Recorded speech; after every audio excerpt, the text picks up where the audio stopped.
Mr. Quentin Palfrey, who is running for Attorney General.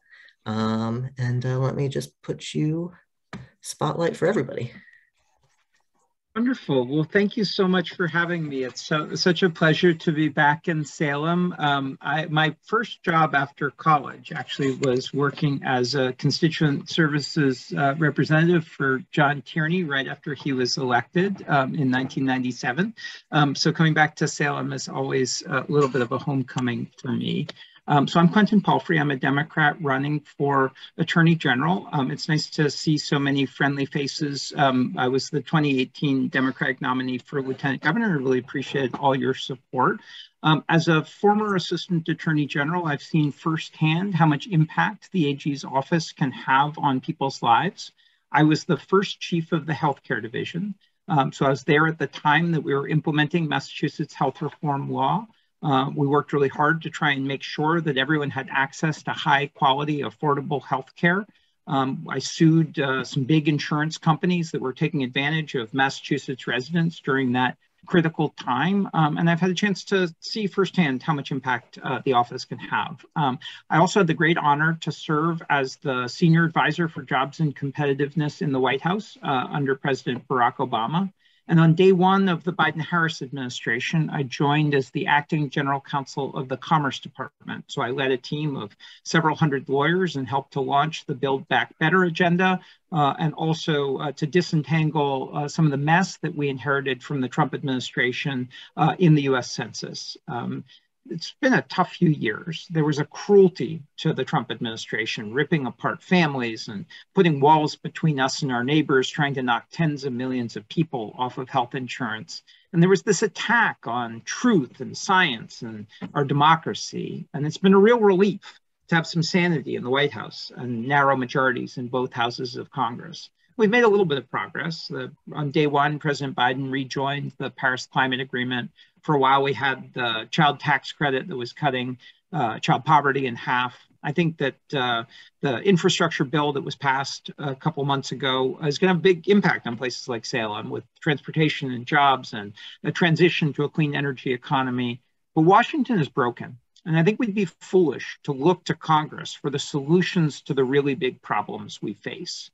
Racial injustice, the climate crisis, attacks on our democracy and workers' rights, reproductive rights, LGBTQ rights, student loan debt, and gun violence. For the solutions to the really big problems we face, I think we're going to have to look to the states. And Massachusetts has this wonderful tradition of leadership. The Constitution was born here. We were at the heart of the abolitionist movement.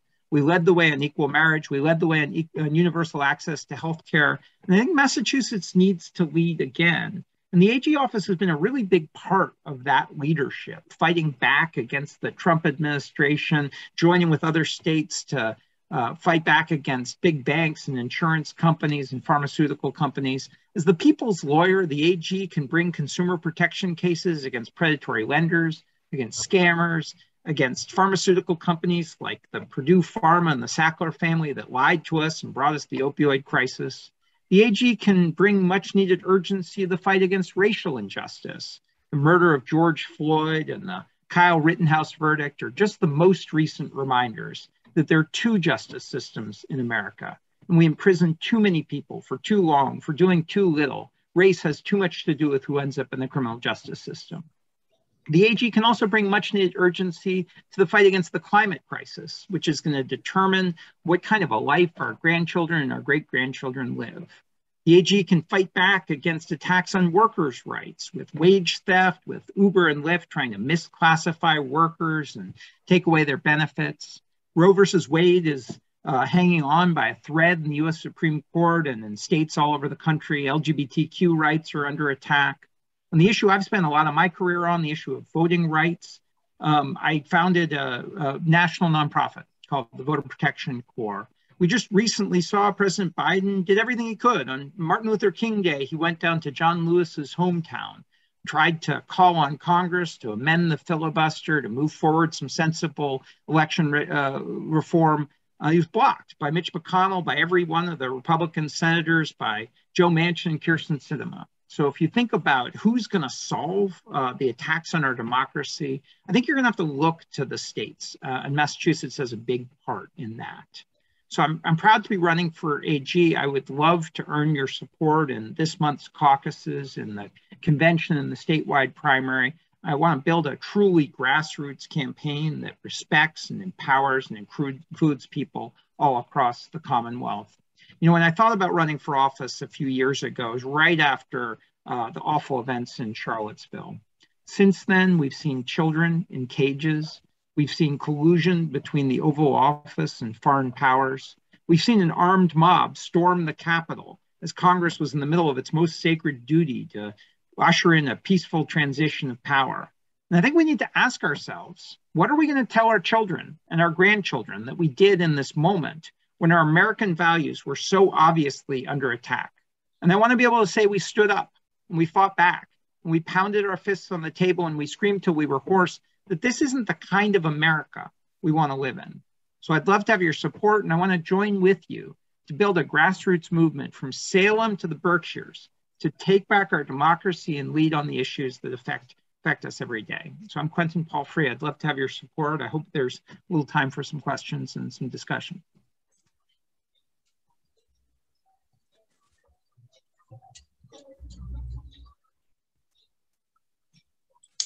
Thank you. Thank you so much. I'm going to open up to the floor. Let's see. I see Shay is up here. Go for it, Shay. Thank you, sir, for being with us today. We appreciate it. Hi, Shay. Nice to meet you. And you gave me a wider view of what the AG could do. I myself, I have called the AG's office a few times on my car with AAA. Anyway, forgive me if I don't recall right now. Can you tell me what are the other people that are running against you? Or you're running? I can't recall right now. Sure. There are two other Democrats who seem to be running for office. One's named Shannon Liz Reardon. The other is named Andrea Campbell. Okay, Andrea, that's right. Exactly. It's a big question, but I don't want to frame it in any way. I'd like to see the AG more involved in Massachusetts. I know much more has been done with AG Haley, you know, looking into the big pharma and other things. But I was asking that question the other day. Are we looking a little bit closer in Massachusetts? I serve a population of those with disability and things like that. I really, with my whole heart, think that they need more protection. Thank you, Shay. I think you're absolutely right, and I really appreciate your question. I think that we're coming out of extraordinary time where I do think that what Maura did to stand up against the Trump administration was, you know, if she didn't do it, nobody was going to do it. But I do think that the transition to the Biden administration creates an opportunity for us to refocus some of our energy right here at home. And one of the things that I enjoyed the most about working in the AG's office was feeling like every day when we worked on these issues, they were affecting people's lives in consumer protection, in civil rights, with disability rights. My wife was an assistant attorney general in the civil rights division that did a lot of the disability rights work. And I think that's core to the AG office's mission. I agree with you. Thank you for your work with that committee. I agree with you that we do need to put in the energy and the focus right here at home. And I think there's an opportunity to kind of refocus some of our energy in that way. Thank you. Thank you, Shay. Thank you, Shay. Jeff.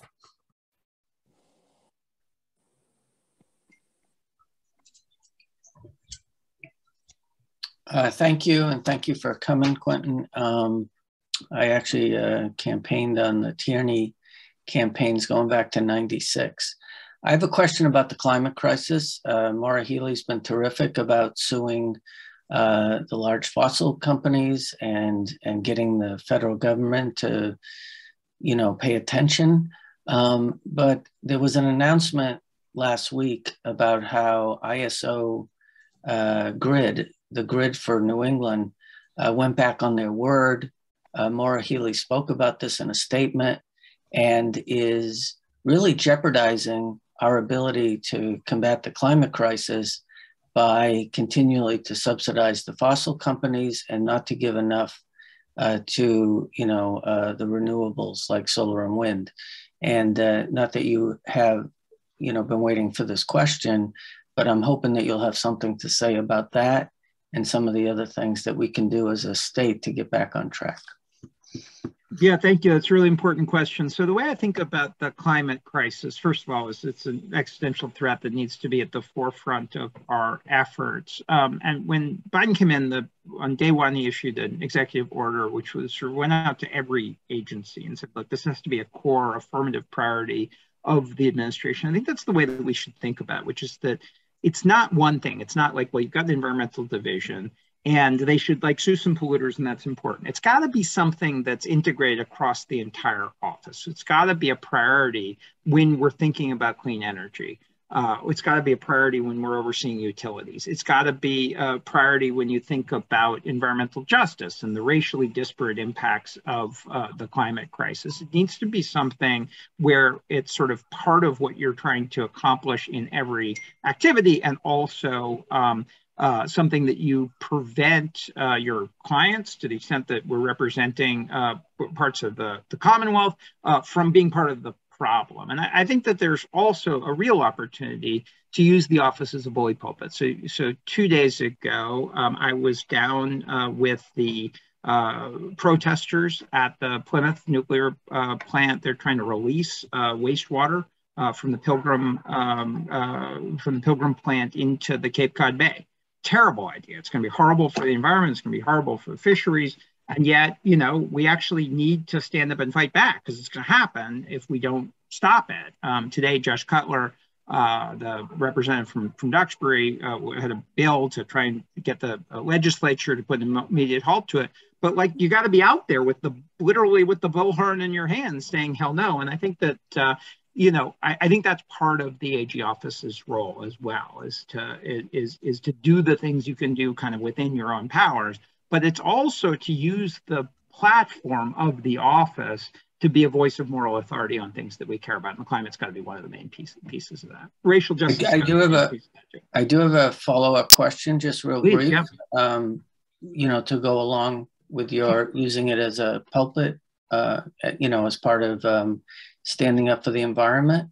The Green Future Act, which is in front of the legislature right now, several people on this call are part of the Citizens Climate Lobby, which is, to promote carbon pricing.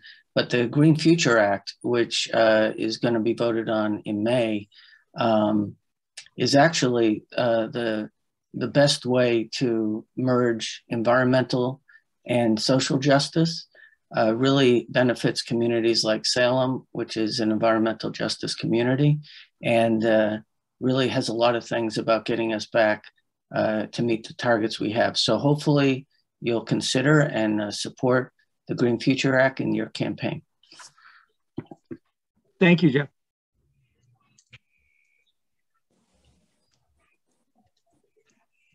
John Mahoney. Sure, thanks.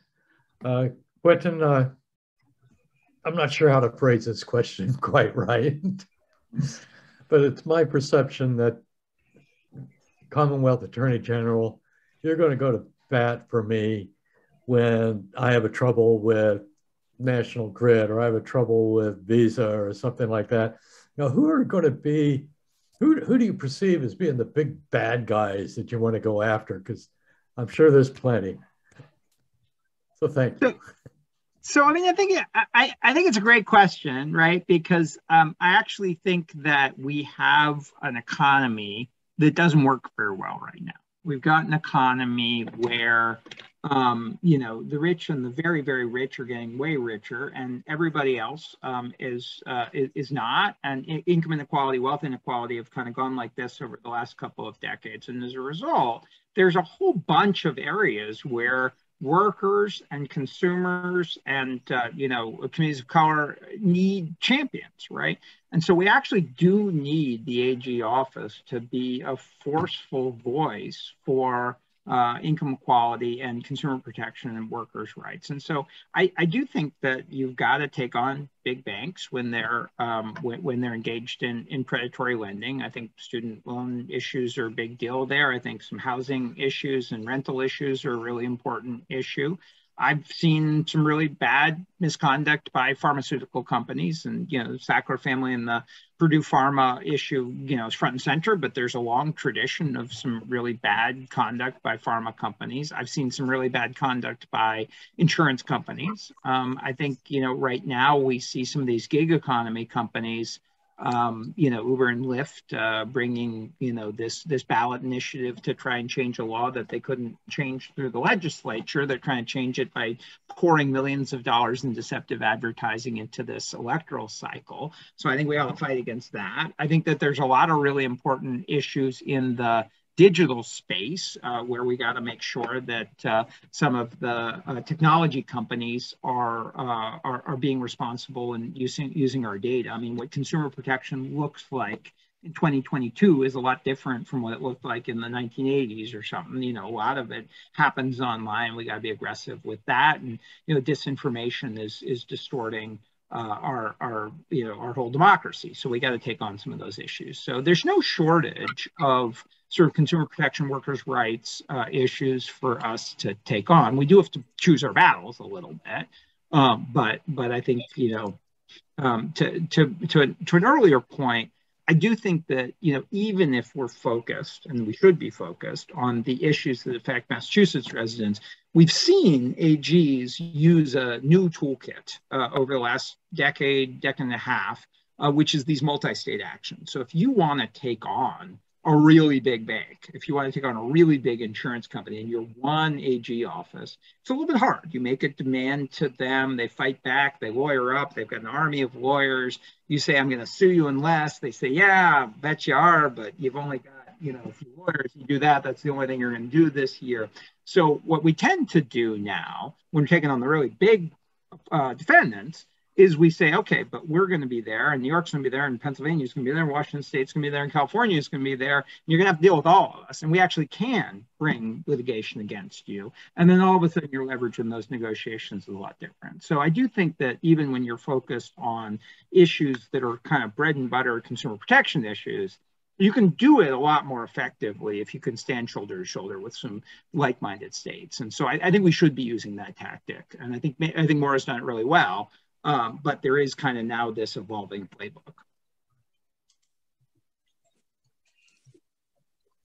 If I may follow up, why would I decide that you're the guy that's going to lead this charge?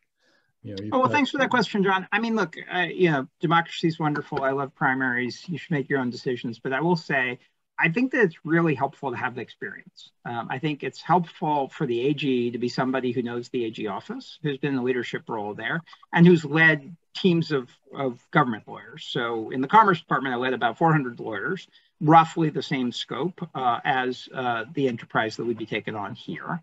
And I think it's a really important and hard job. And I think it does take some getting used to. And I think historically, when we've had people in the AG office, we've tended to hire people who have been government lawyers, have led large teams of government lawyers, and sort of know how to do that. And so I think my experience, fits pretty nicely with what the job entails. And so I'd submit that, I think I'd be pretty good at it. Okay, thank you. Max, hold on one second. Hey, Anna? We're his actually, Maxie. I do think this is probably my 4-year-old is actually in the altogether. So anyway, for what it's worth. I think we have one last. I don't know how much longer you'd like to go on. I didn't want to take too much of your time. I'm not sure. Hold on. I think I've got a caucus that I'm supposed to be at sort of as we speak. So I may need to jump. All right. Yeah. Do you have time for this one more question? Yeah, let's do one more. All right. Alice, take it away, and that'll be the end. Oh, thank you. No, I'll be super quick. It's nice to see you too. Thank you for being here tonight. Just real quick, in regards to the affordable housing crisis, are there any thoughts on what the Attorney General's office could do for, protecting renters and, advocating for their needs? Thank you, Alice. It's a really important question. I think the housing crisis is one of the things that sort of most concretely affects so many of our lives. And I think that it's a place where the AG office has a particularly important set of tools. Most of them are unfair and deceptive trade practices laws. So 93A is the tool that we tend to use when we're taking on predatory lenders and when we're taking on, it's banks, it's large companies who are mistreating consumers. There's also civil rights laws that allow us to look at times when either they're targeting certain communities with certain kinds of bad products. This played a very big part in the mortgage lending crisis that led to the Great Recession. And so there's a combination of civil rights tools and consumer protection tools that you can bring there. There's also, with respect to landlords, some opportunities to stand up for renters when they're being mistreated in those contexts. So I think there's a lot of opportunities there. There's also, to the extent that you're dealing with nonprofit entities that are organized as charities, and there are some bad landlords that call themselves charities. We can also use the nonprofits oversight that we have over some of those organizations. The AG can be a voice for affordable housing policy, for smart growth, for some of the bigger sort of structural changes. But there you probably do need to partner with the legislature. You need to partner with the administration for some of the kind of more systematic solutions. It's partnership with other parts of the government. Thank you.